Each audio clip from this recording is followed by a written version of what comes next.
Okay, just fun to watch people argue with a point of view that you never hear there? I studied biology. I have a master's in evolution. And so I was just curious about the whole discussion that you have here in the States about the school system and how it's fighting you to have evolution taught at all. And yeah, I guess their creationism doesn't have a lot of traction where you're from, huh? No, it doesn't. Okay. Thankfully. Well, thanks for coming, and I hope you enjoy the rest of your stay. Eric, I just want to say how awesome you are for managing to keep us in calls. Keep us alive. And keeping the energy up out there. You're making me blush. Yep. All right. Well, actually, your Who's Your next question is from Chris, and he's here from Baton Rouge. Okay. Louisiana? Yes, sir. I was curious about one of y'all's opinion on why religions seem so much to tout they're moderates. Like, aren't moderates just unbelievers versus extremists being, hey, we read it and we believe it as it is, which is what all the believers seem to want to say. That microphone's getting quiet, but I think that was the I'm sorry, I probably wasn't anyway. speaking into it well. Okay. Well, you didn't come from a moderate No, I background. came from so extremists, which tends to be the breeding ground for an outspoken atheist as well. You go through the fire, you want to prevent it happening to other people. So yeah. So in your experience, they probably didn't promote moderates very much. No, not in the least. Well, I know that some religious people promote moderates, and certainly the moderates promote themselves. But I mean, I guess a question would be, who specifically do you have in mind? Is it that when you see a religious person on a talk show, they seem more likely to be a moderate, or what? I mean, here in the United States, it's people saying, okay, the moderates, when it's Christians, they want to point to KKK. But nowadays, I would suppose it's mostly about Muslims, saying, yes, there's umpteen million Muslims, but, the vast majority is moderate. And it's like, well, yeah, moderate to you, who have this really strict view, but, I mean, to me, who doesn't believe in it at all, Yeah. Yeah. Even a moderate is extreme. Well, it really depends, because I think the kind of person who would say that would be someone who themselves do not think of themselves as a religious extremist. So maybe part of the answer is that fundamentalists, despite what it sounds like if you just go through best of clips on the Atheist Experience, fundamentalists are not really a majority of the people in the United States. Or they're like Fred Phelps, bad example, because Fred Phelps is very most self-promotional. extreme you can come up with, yeah. And dead, but ding dong. I think moderates it's just a really weak argument that religion isn't all that harmful. And I think the reverse argument to that is, if you're picking and choosing your ethics or your moral lessons from these books, why do you need the book at all? You would arrive at the same place. You can meet an atheist friend who won't steal from you or kick your cat or steal your car without a verse in the Bible telling them not to. I mean, I agree with you, but I also think that religion fills a niche for some people. And I think there are a lot of ways in which moderate Christians and moderate Muslims are maybe somewhat hypocritical in that they're claiming to follow a certain book, but then they pick and choose which parts of it they think actually matter. But that said, people like a lot of things about religion. They like the comfort and certainty that comes from believing that this one original, really old source knew everything, and that you're tapped into the secret knowledge. Yep. There is the sense of community that some people get from going to church and spending time around a lot of like-minded people. And let's face it, fundamentalists are assholes. A lot of fundamentalists are really unpleasant people and not pleasant to hang around.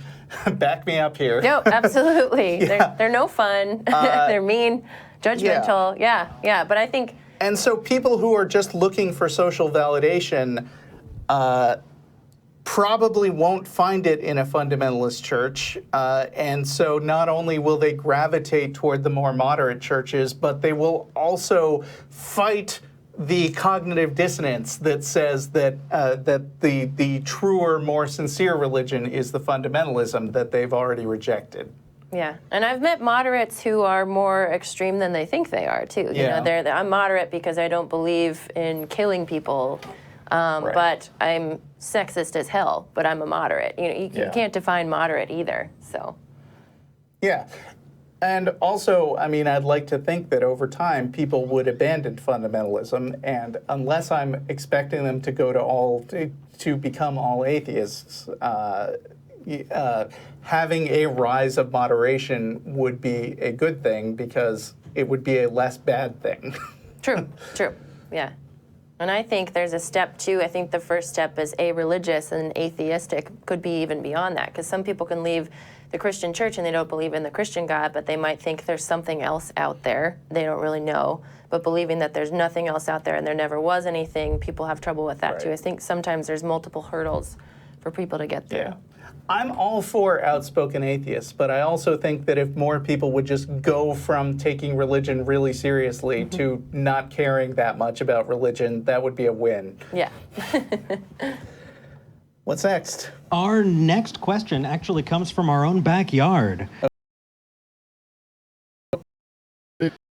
The current political environment, and specifically with kind of the co-opting idea and the narrative of this war on Christianity and war on religion more broadly. Yes. There are things about the current political environment that I do not say just because we're a nonprofit and I don't always know exactly where the line is, but I have lots of opinions about the war on Christianity. Bullshit. Well, not completely bullshit, because, I mean, in a way, I am engaged in making people uncomfortable with with continuing to take their religious beliefs seriously. And is that a threat to fundamentalists? Yeah, it probably is. And furthermore, I think we are winning. I mean, it's not that that atheists outnumber theists, but just that the trend, if you look at the last couple of decades, has just gone steadily upward to the point where if you survey the younger generation, they are way, way less inclined to be religious than the older generation. And I think that's a good thing, and a lot of Christians think it's absolutely terrifying and represents our descent into depravity. But frankly, they still have an iron grip on most of the levers of government, and so I don't feel very sorry for them at all, that they're losing their free advantages. I like the argument that David Silverman posed in his Fighting God book, and he was talking about it's not a war on Christianity, it's a loss of privilege. And so if you've had a privilege and you lose it, then equality is going to feel like a war to you, but really you're just coming down to the trenches with the rest of us, because Christianity is definitely given a privilege in this country in particular. Yeah. Yeah, you know, we don't have the same, Christians don't have the same advantages in Switzerland, I'm guessing. Our audience members from there could concur on that, but yeah. Right. I'm just going to say, if there's anyone who it would be ironic for to hear talking about a sudden loss of privilege, never mind, let's move on. Who's next? Our next question is from Joseph, and he is from Minnesota. Hi, Joseph. Hello. Hello. So I remember watching a YouTube video, I think it might have been Richard Dawkins, but one of the more vocal atheists from back in the day, and he was talking about militant atheism, and he was talking about like atheism being more active. I was wondering what your thoughts on the term militant atheism, because I can think how people might misinterpret that and maybe be a little bit more radical in how they approach talking with theists and stuff like that. I don't use the term militant atheist, and I'm not crazy about it. I doubt anybody would self-identify as a militant anything, let alone atheist. Yeah, I mean, I think sometimes they talk about militant atheism ironically, as in, you know, I have seen the meme that's like, oh, when Christians are militant, they or when Muslims are militant, they fly planes into buildings, and when atheists are militant, they say mean things on the internet. I'm not sure if I would be so cavalier in dismissing the ability of angry, hostile people for any particular cause to get dangerous. But I think that on the whole, atheists aren't particularly militant, and they tend to be in the minority, and they're often unfairly perceived as angrier than they actually are. Although there are plenty of reasons for atheists to be angry about the way that things are. Yep. How's that for answering from all sides? Go on. Testing. That's all of our questions. Oh, okay. Well, that means we need to vamp for a while longer. All right. Let's talk a little bit more about social media. Okay. Because it happens to be a topic that I'm very interested in as a computer guy and a politics guy.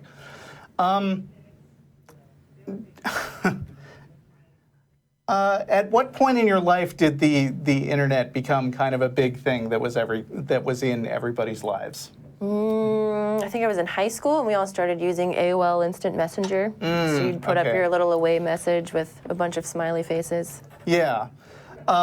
Studying for my math test. Yeah, I've always been in kind of an interesting position because I was a technology enthusiast, and in college, the internet really, like toward the end of my college career, I had always been really interested in computers and the internet, and so this shift happened around my senior year where like even theater students were giving their email addresses to each other. Mm-hmm. And now everybody takes the internet for granted, which is an incredibly fast takeover of a particular technology. And I think it's great in some ways because I think that connecting people throughout the world has expanded people's access to knowledge. But I think it's weird in other ways because the number of people that you could reach is so vast that whatever ridiculous, nonsensical idea that you have about expanding spheres or whatever. You can find someone who agrees with you. Yeah, you can find somebody on the internet who thinks that that's the greatest idea they've ever heard, and they've already written like a dissertation on it. And then you can find this whole community of people who will reinforce bad ideas. Yeah, but I think, at least in my life, it's had more of a positive change than a negative change. I talk about this in my book, too, about how like if you're involved in a very religious community and nobody knows that you're an atheist and you're doubting everything, right, finding those people online is enough for some people for a while until they can physically be out in the world or like converse with their friends about it. Like for me, I joined Atheist Republic on Facebook, and I was like, oh, there's 2 million other people who think like I do, even though nobody in my immediate circle thinks like that. And it was just this solidarity that sort of gives you courage to be who you are. You know, so I think it's cool. An enormous agent for social change. Yeah, I mean, I've always thought that specifically with respect to religion, that the internet is the arch enemy of religion. Oh, absolutely. Because religion, I think, in a community like yours, where everybody had the same belief and reinforced that belief to their kids and to each other in church, that kind of structure sort of relies on hiding away the opinions of the rest of the world, about not even letting kids know that there are alternative opinions out there. And True? you could, absolutely, and they could filter the parts of the stories you told them. I talk about this in the book as well, like the story of Noah and the Ark. I learned that when I was like 6 or 7 years old, and all I remember is this coloring book and this beautiful story about a man building a big ship and all these animals walking into it 2 by 2. And not so much the babies drowning to death. Fast forward to when I'm 25 and Googling this, and I see he's supposedly 600 years old, and God says, I'm going to kill everybody else on earth except for this family. I'm like, if they had told that to me as a kid, That alone would have been, but you can't filter what people learn these days anymore. Yeah. Everything's searchable. It's great. Right. And that's a good thing. Yeah, I think so. And at the same time, like a lot of studies have come out recently, which have shown that, like there was a study recently that analyzed all the stories that went viral last year, and they found that there was a particular way in which objectively false stories spread like significantly faster than true stories. Huh. So it's complicated. It gives people a lot of access to conflicting information. It doesn't necessarily do the job of filtering out what's right, and you don't get to call yourself a skeptic just because you're good at looking things up on the internet. That's my rant for today, and we've run out the clock. Great. Even without callers for half an hour. High five. Awesome. Russell, wait, we have one more question. Oh, we have one more question coming in. Okay. Hello, Russell. Hello. How Will we are meet you? again? Wait, is this the real Hamish or somebody doing a great impersonation? Oh, it was recording.